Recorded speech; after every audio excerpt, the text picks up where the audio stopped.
Sziasztok, Mari vagyok a Zöldfa útról, elő szeretnék adni nektek egy szép régi nótát, a régi szép időkből, remélem mindenkinek fog tetszeni.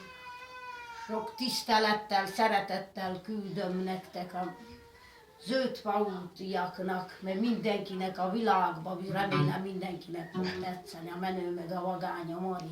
Mehet a zene.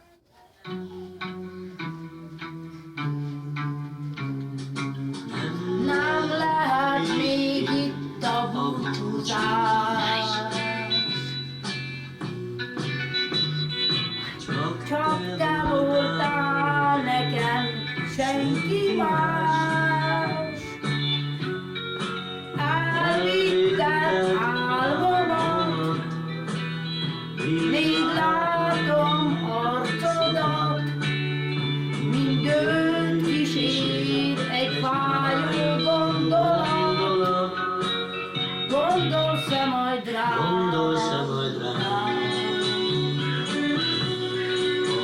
Ha elmúlt az éjjel, minden álmunk,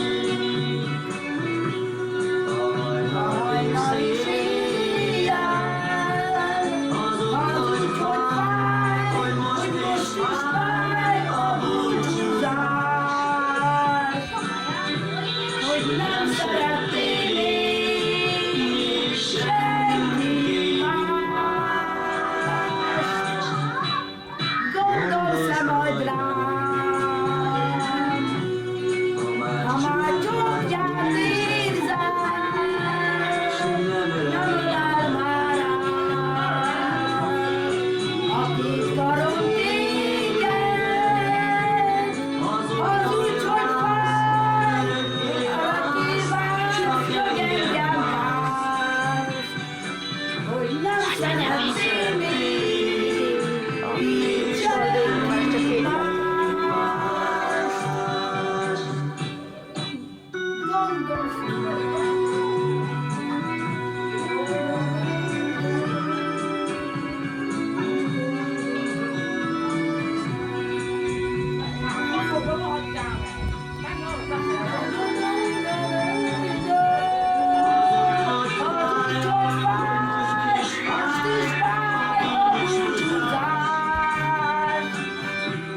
hogy nem szeretnél még így senki más,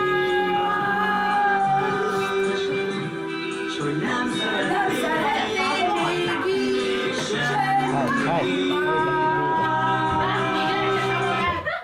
De mindenkinek fog tetszeni. Sziasztok!